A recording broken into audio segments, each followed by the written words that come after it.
Amici di Sportisti, ciao da Salvo Geraci, siamo live dal Giovanni Aloisio di Misilmeri, provincia di Palermo, e Don Carlo Misilmeri Camarat, 11ª giornata del girone A di eccellenza siciliana.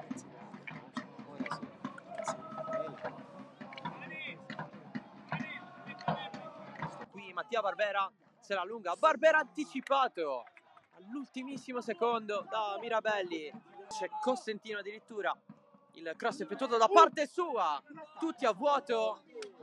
Lupo, Arken, il cross quasi da fermo in mezzo, verso Pierce.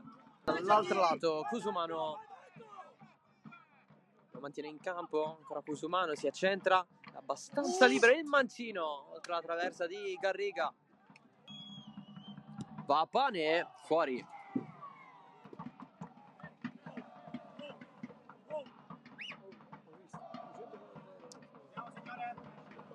Di testa Pierce, oltre la traversa, e la recupera la Don Carlo Misilmeri con Di Fatta. Spinelli, rimpallo favorevole ancora Di Fatta, si inserisce Tolenti, tutto ok per l'arbitro. Di Fatta si fa vedere Barbera, c'è anche Acquaviva solissima a destra, ancora Di Fatta, perde tutto Barbera, vede Acquaviva ma Barbera calcia, Tolenti, Cracchiolo,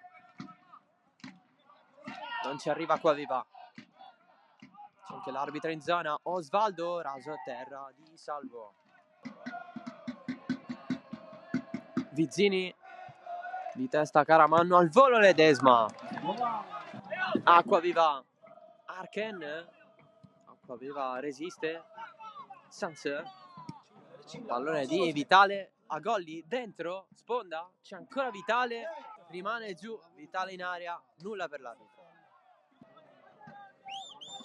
Vallo Cocco basso, deviazione. Eccolo Motisi, appena entrato, cross in mezzo verso Barbera. Eventualmente c'è anche Cusumano, servito ora. Il cross per il colpo di testa di Barbera. Va, fica rotta di Salvo. Ma finisce qui il match dopo 4 minuti di recupero. 0-0 tra Don Carlo Misilmeri e Camarat. Alla fine è un pareggio giusto.